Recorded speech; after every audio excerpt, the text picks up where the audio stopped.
crap load easier. Resorty, to your question, can I say a little bit more about the necessary expense? So if, for instance, you decided to get a new picture to put behind you on the wall because you thought it'd be more attractive, would that be a qualified expense? So with a lot of these things, especially as a streamer, that really depends on whether or not... Here, Shuli, I can do this. And it contains that. Those articles contain a lot of the links that I'm talking about here. That really depends. If you're looking at those kinds of expenses as a streamer, that's kind of, again, a gray area. And the reason it's a gray area is because, and all of these things are going to be gray areas, but the reason it's a gray area is because it's new, relatively. So the IRS might not even know that it exists realistically. You're doing it from your home, which you probably use the space for other things. So if you use the space exclusively for your stream, and like 99% whatever for your stream, and you buy it to put it up there, then you could very easily argue that. Like if I had my own office somewhere outside of my house, and I was sitting there and I bought a picture to put up on the wall because it made clients feel more comfortable, or, it's a picture of kittens, who knows what it was, right? That's totally a business expense. That's absolutely a business expense. That's office decor.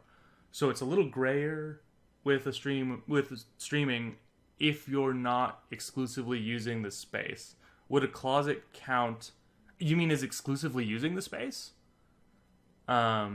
Because if it's a closet that you only use for streaming and it doesn't have other things in it, then I think you could very easily argue that. Yeah.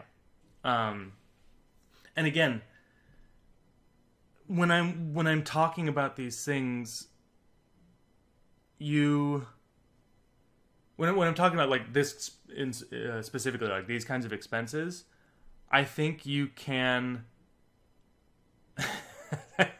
Way to keep it classy. I think you can make a very strong argument that that you can do that, and that the only way you'd be challenged is if you were under an IRS audit. And even then, if you can point to the fact that you didn't have it before, you bought it with money that you earned from streaming, and it just sits behind you while you're streaming, that actually, I think you could reasonably argue, right? You would hope to never be in the situation where you need to reasonably argue it, because that then means the IRS is auditing you. But I don't think... There are analogs, right? In any business that doesn't use the same physical space as your house. And so I think you definitely could do that.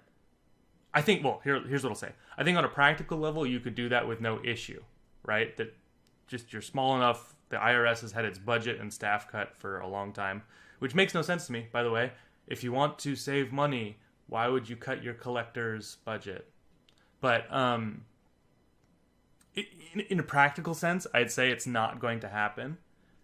In a like technical sense, I still think you could make that argument. Your Switch is a business expense? Exactly. Hey, Petrus, how's it going? All right, the other question, lunch break. Is there a minimum amount that you can make before having to report income on your taxes? There is a minimum amount that you... So, no, you should report the income if you're planning on running it as a business. There is a minimum amount that you make... There's the minimum amount that you can make before it gets reported, first of all, by the organization that you're making it through, generally. And then on top of that, there's a minimum amount that you have to make before you are expected to pay quarterly taxes. I don't have the numbers off the top of my head. It's about $600-ish before the organization that you make it with. Hey, 16-bit panda. It's about $600 before the organization that's paying you is required to submit a 1099 for you as a contractor. So, like, I have some friends who are volleyball refs for local high schools, and some of the schools give them 1099s and some of them don't, and it tends to be around that $600 mark. A good chunk of the economy happens under the table like that. So on a practical level, if you're just making a couple $100 from it, you don't worry. Like there's a technical concern, like, again, technically you should be. On the practical sense, not a ton. I'm going to self-promote for a second. I think it's this. There we go. I've written about these topics in a little more detail, and when I was actually looking at the numbers, so I had them down in front of me. I believe for the having to make quarterly tax payments, you only technically have to make quarterly tax payments if you're expecting to pay to owe more than $1,000 in tax from the activity. That's my recollection. Double check what I have written in there. It's, again, if you intend to run this as a business at all, you should do it right. You should pay taxes on what you owe. You should track your income and expenses, see what your net is after you've deducted all of your expenses from your income, and pay tax on what you owe there, including the self-employment tax, which I can talk about if folks have questions there. If you plan to run it as a hobby, I'd say all that you really need to do is get a decent gross figure and report it at the end of the year. Thank you, 16-Bit Panda. And prove that you aren't consistently earning income from it. So the rough rule that the IRS uses for hobby is, have you made a profit in 3 out of 5 years on your business that you're running? If you haven't made a profit in 3 out of 5 years, then you don't really have to worry about it. The IRS kind of like, whatever. People have hobbies where they make money. If you intend this to be a hobby and not a business for you, not a side business for you, and you are at risk, and I'll say risk, right? At risk of making a profit in more than 3 out of 5 years, which that's not a terrible thing, right? What you can do, and this is the coolest thing ever, is rack up a bunch of business expenses.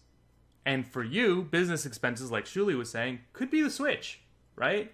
If you intend this to be a hobby, I know some folks who, if they're at risk of reporting too much profits, they spend a bunch, basically, to make sure that they don't have profits. So, like, as a streamer, if you wanted this to be a hobby and you were going to make a couple $100 in a year and you were going to be at risk of being considered a business, you could go buy some games that you were going to play on stream. You could buy a Switch, like Shuli was saying. You could upgrade your gear, right? You could get a new thing, a new graphics card, a better mic, a better camera, something like that. And then I think there was another question that I saw. Where'd it go? Should we be keeping receipts on everything? Absolutely. Yes.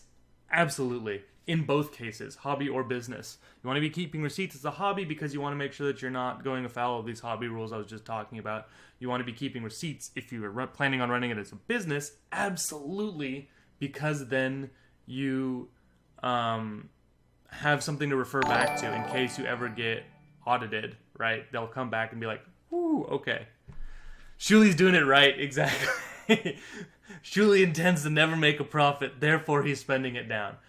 Again, that's a like I said, that's a decision for you to make on how you have to